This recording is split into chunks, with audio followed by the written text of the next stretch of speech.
Hey, what's up, everybody? BDL44 coming at you in another video. All right, so the score was 126-115. The Boston Celtics beat the Lakers at home on Christmas Day, man. I hope everybody's having a fantastic Christmas. You know, Lakers got beat by a better team. That's the most important thing that needs to be said before anything else. Boston Celtics are a better team, and they beat the Lakers. That was it. With that being said, the officiating did frustrate me some. And we have a lot of things to consider about this basketball game. I got a lot of venting to do, not a whole lot of stats to read. Anthony Davis walked away with 40 points. Definitely was pleased with that. The entire starting lineup of this Boston Celtics had a bunch of assists. Just about every one of their stars had over 6 assists. It was crazy. Derek White with a double-double. 18 points, I think, out of most of them. It was just a very, very star-studded performance for the Boston Celtics. They only needed 6 players to basically beat us, honestly. That was it. It was Peyton Pritchard with 10 points off the bench. And then I think they played Neemias Queta a little bit, who played some good defense in the first half. Sam Hauser checked in at one point, and that was it. Everything else was the starters in some variation of rotation or another. And they just stumped us out, man. They're a better team, bro. I ain't gonna lie to nobody. Boston is. You just gotta get your weight up if you're gonna try to compete with them. You gotta run better stuff, because they were running some fantastic plays out there, getting the switches that they wanted, and you have to respect their 3-point shooting so much that they were taking advantage of the interior. I mean, I really thought they just put on a masterclass performance of basketball tonight. I really did. They look like the NBA champions, and that really concerns me. Very much so. They need to fall off, because we do not want them getting an 18th championship. But they definitely look like the best team in the basketball today to me, even though their 3-point shot wasn't really falling. Jason Tatum didn't really have a particularly great shooting night, but Porzingis was fantastic with like 28 points, double-double there, a couple blocks. He was spectacular. And Derek White, man. Derek White. That boy's playing some amazing basketball right now on both sides of the floor. He looks like another Drew Holiday. He looked like Drew Holiday in his earlier stages. So we just got beat by a better team, man. That's it. I'd love to say it was something more than that, and it is a lot more to say, but I would not have the credibility that I look to hold if I were to say anything other than the Lakers got stomped out by somebody that was simply better than them. With that being said, I thought the Lakers did a good job in the second quarter. After having a 19-point deficit, we came all the way back, stormed back, and really took advantage of some cold shooting from the Boston Celtics. The second half, we came out of the locker room, immediately got the lead, and then proceeded to watch Darvin Ham do everything he could to put the absolute wrong players on the floor. And the second half rotations were an abomination of the highest order, bro. I swear to God. And I don't want to swear to God on Christmas. Please forgive me, Lord. But that's how frustrated I am. Darvin Ham really hurt tonight. He hurt us bad. Rui Hachimura can never seem to get minutes in this league. He never seemed to get minutes. With the Washington Wizards, he couldn't get minutes. With the Lakers, he's had a hard time getting minutes. When he's hot and on fire, we play him 15 minutes. Tonight, we gave him 28 minutes on the coldest night he's ever had, bro. The coldest night Rui Hachimura has ever had as a Laker. This coach plays him almost 30 minutes. Why couldn't you play him 30 minutes when he couldn't miss a shot against the Denver Nuggets last year in the playoffs? Against the Memphis Grizzlies, he was shooting damn near 85% from behind the arc, and you give him like 15 minutes a night. The boy was hot as fish grease. On a night when he is frozen cold, you leave him out there to shoot us out of the game. And why in the hell is Jackson Hayes getting on the floor? You don't want to play Christian Wood, but you're going to play Jackson Hayes, and that boy don't have nothing to give us but a layup every once in a while. He didn't do anything positive out there at all. Nothing positive. And you put him in rotation over Christian Wood, who can help us offensively at the very least. Him and Anthony Davis look pretty good down there together, and this coach will never play them together. Never plays them together. And we had so many situations where they were sealing us out and shooting over a little guy, moving the ball around and finding the mismatch. And this coach doesn't understand that if you just simply put Christian Wood and Anthony Davis on the floor together, even though Christian Wood is deficient defensively, they cannot do that. They won't be able to pull it off because there's too much length and height on the floor. And that's where they were taking advantage of us the most in the second half, because our coach wouldn't understand that he didn't leave enough size on the floor in those circumstances. You got D'Lo and Austin Reeves on the floor together in the second half, knowing damn well they can't guard anybody. They were hunting them boys down like deer in the forest, man. I'm telling you, Darvin Ham hurt the Lakers tonight, man.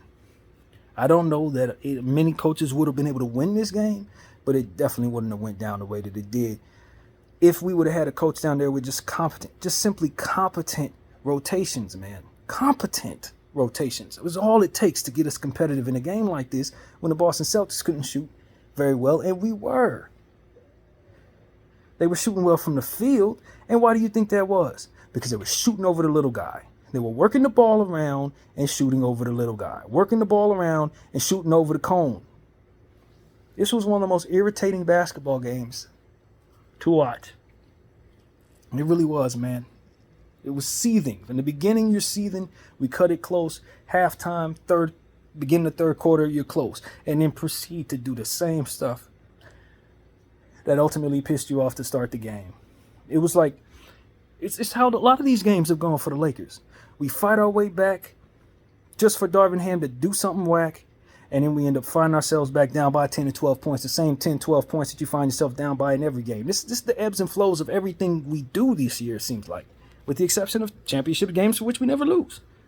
But I'm telling y'all, big deficit, close in close, big deficit. That's how the Lakers go, man. That's how they roll this year, man. And I am sick of it. I'm sick of Darvin Ham. I'm sick of some of these role players that can't come in and do nothing for us. Rui Hachimura plays great most of the time, but you give him 28 minutes tonight and he has the worst game of his life. Why was he continuing to shoot so many threes? Why did this man end up 2 for 9 from behind the arc? And the three ball he hit, the one that he hit in the end with like a minute to go when you're down by 12? I'm telling you, man. For me, this was it. For some of these players and this coach, this was it. You lose to the Boston Celtics on Christmas Day in a way like this, to where the whole game you're just sitting there like, even though we're close, even though we got the lead at the beginning of the third quarter, you knew damn well you weren't going to win.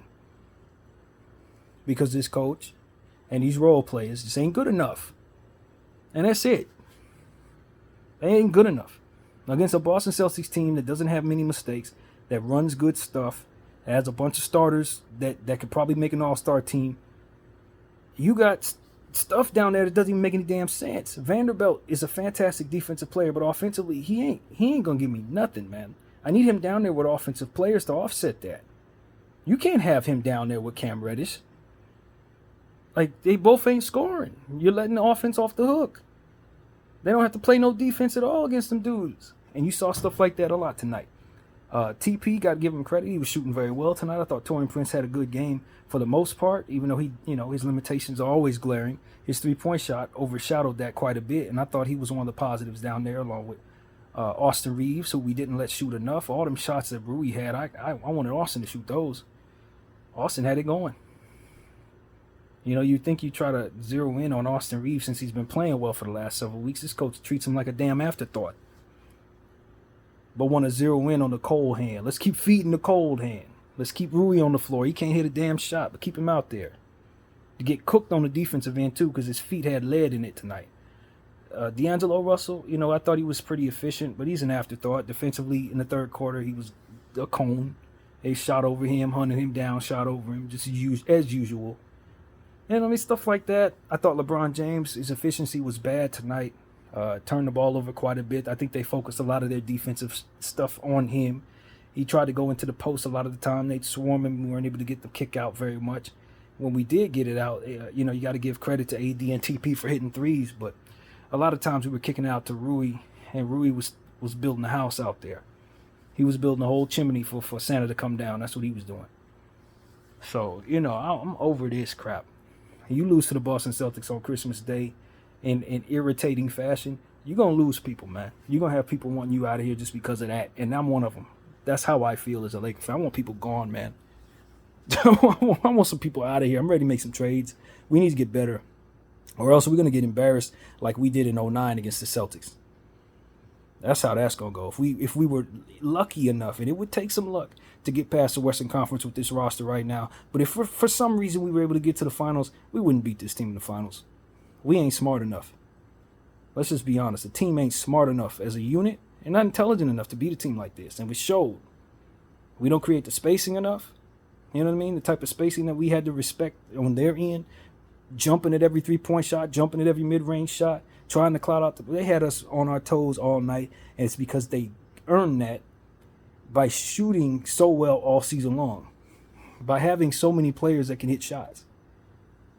So even on a night when they ain't shooting right, we still on our toes because of the respect you have to pay them, and we don't have to. They don't have to pay us that respect. When you keep defensive players that can't hit a shot on the floor a good portion of the time, or guys that can't hit a shot ain't even playing no damn defense like Rui Hachimura tonight. I mean, he was awful, man. This was the worst Rui game, period. I ain't never seen him play this bad. He was just garbage on both sides of the floor, with the exception of that one little dunk that he had. Other than that, he needed to be sitting tonight, man. This was not a Rui game. And y'all don't hear me complain about Rui at all because I don't have any reason to. This was just one of them games where he should have been sat. You got to know when a guy's cold, man. You got to know when a guy doesn't have it. We said the same thing about Austin earlier in the season when he was cold. Hey, man, it ain't personal. Anybody that's cold need to sit themselves down.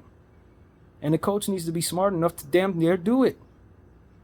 And not leave them out there to work that out when you're going up against the best team in the basketball, who happens to be your rival, who happens to be a team that has 17 championships just like you.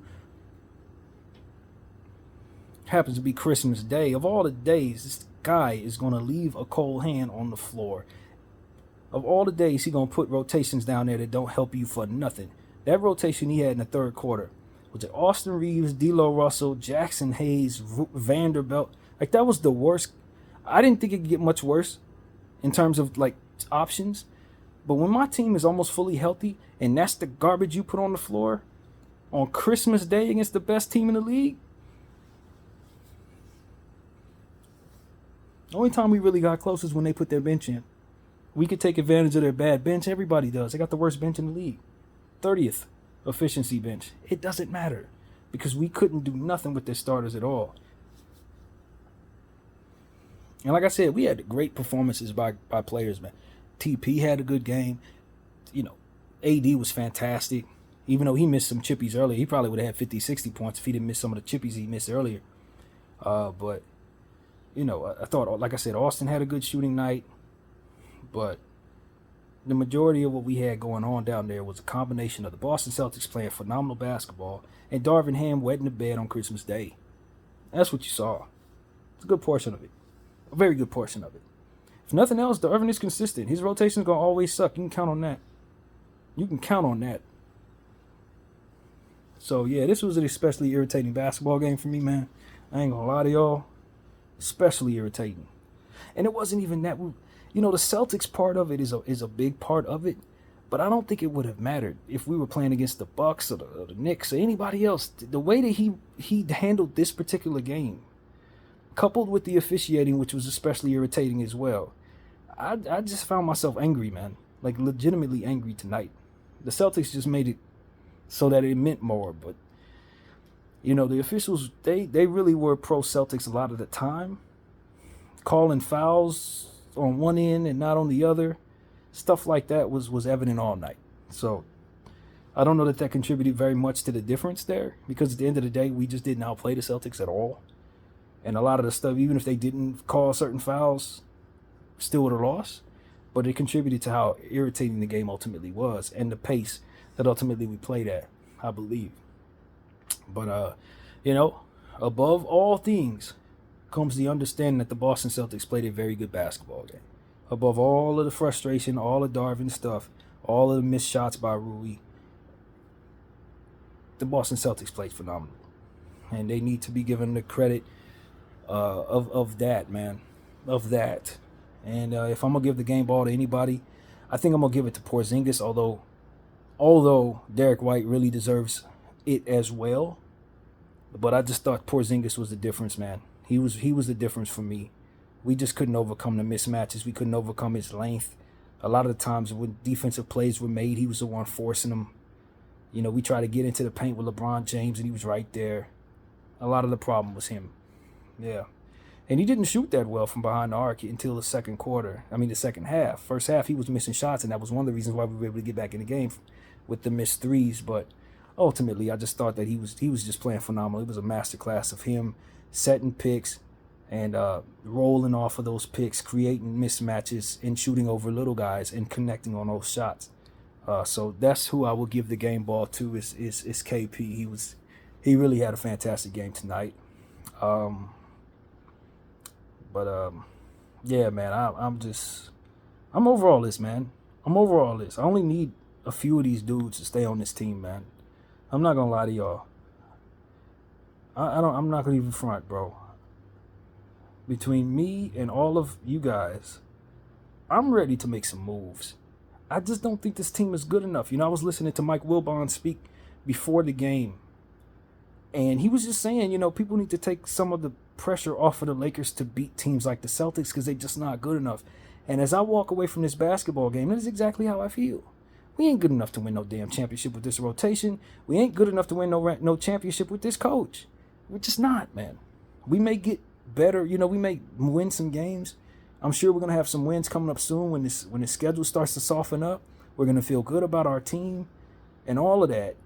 But I'm telling y'all, man, this showed me just how far away from being at the best team in the league we actually are when you run into the best team in the league and they run their stuff and they run you out of there. And like I said, if they would have shot well, it would have been done early. This game would have been over at halftime if they would have been shooting the ball well. So this was them on an off night. And I'm telling you, the Boston Celtics should make a trade to get some players on that bench because there would be no stopping them if they had a good bench. There would be no stopping them. And it ain't going to be hard to make some trades to get better. So I got a feeling they're going to do that. They're going to be a little active there. Maybe pick up Isaiah Stewart or somebody, you know, just a couple of role players. They don't do nothing to their starting lineup, but just shake some role players around, pick up one or two more rotation guys to put on that bench, and it's all over for the league, man. Unfortunately, they're just going to waltz into their 18th overall, their 18th championship. So that's what I see coming there. But as far as us,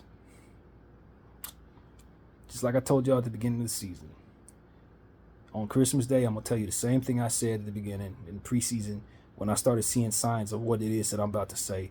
This team is average. We are an average basketball club this season. I understand we got AD and Braun. They've been playing great. They're not the problem. Austin Reeves is a good player. I like him. I want him to stay. You know what I'm saying? We got some good stuff here, but we got a lot of average too. And we lean on that average. And it makes up a lot of what it is that we do. And, you know, when you bring in the bench, some of them dudes, they're not good. You know what I mean? They got some strengths, but they're not, you know, they're below average or at average. You know what I mean? So when you have that being the problem, and then you got your coach down there who don't want to use the young guys, so that decreases what it is that ultimately your strength would otherwise be. We can't use the elements of Max Christie. You ain't using the elements of Max Lewis. You're not using the elements of Jalen Hood-Schifino that would otherwise make your team more full. He's getting those guys out of here. Christian Wood, he's not using these people. So now you're condensing more of your roster to what it is that he's willing to use, and that stuff ain't that good. That is your problem. If he would expand his lineup and if we could get the most out of all of those players, then that collective would be good. But Darvin he ain't going to do that. He's not going to do that, and that is the problem. That is exactly the problem. And for whatever reason, he doesn't call timeouts to stop the bleeding on situations. He doesn't understand the rotations that make sense yet. And it looks like we're heading in a poor direction in regards to his rotations, because even when he makes certain changes that work, he don't return to them. He goes to stuff that we know doesn't work. And this was a game where I just felt like he was the biggest problem for the Lakers. Because you got to get Rui out of the basketball game early. When you see him going 0 for 5 from behind the arc, and he ain't putting it on the floor and they keep leaving him open, they've identified that they can leave him alone and crowd everybody else. In a game where they're scoring easily and picking us apart, having us spinning around and the referees are wearing green, you need to get the cold hand off of the floor. because they're scoring too easily for you to be having these type of struggles. And Darvin ain't, he ain't gonna recognize that. In his mind, it's like, well, my guy has to get out of. He's gonna shoot out of his slump. It's like you don't have that option if you're trying to win the game, because they're scoring too easily on the other side. So it's that type of basketball awareness and putting two and two together that I just don't think this coach is giving us, man. We're not getting it out of him. And I'm tired of this. I'm tired of watching stupid basketball, fam. Honestly. I'm trying not to be disrespectful, but I don't know how not to be. It's just stupid basketball down there. Guys running the same plays over and over again, flipping them on the other side, because they know you ain't going to stop it. They know you're not going to adjust out of it, Darvin. So they just running the same stuff. Mazzulla ain't the greatest coach in the world. You had him looking like he was Phil Jackson or something out there with the plays that he was running against us and our inability to adjust out of the problems. So I don't know, man. On the night where Jason Tatum didn't have it, Jaylen Brown got hurt, even though he came back and played. We let Porzingis look like Wilt Chamberlain or somebody out there, man. Had Derek White out there looking like Chris Paul. I'm tired of this crap, bro. On Christmas Day against the Celtics of all teams, y'all came out there and just really, really made the Celtics look exactly as good as they are. You know what I mean? And they are as good as they are, but we average, man. We average. And that's with LeBron James playing and Anthony Davis playing amazing. We average. And so now it's on the Laker brass to either accept this and be cool with us being a second round exit team, for which right now I think that's probably our ceiling right now. Your ceiling's probably running to Sacramento in the second round and get ousted in 6 games, to be honest with you. Or we need to make a move. Get you a Trae Young. I don't think Zach LaVine's the answer at all. So I would say do not get Zach LaVine, but get you a Trae Young, man. If you can make a deal to get Trae Young, and you're not overpaying to the point where you just can't do it, you do it.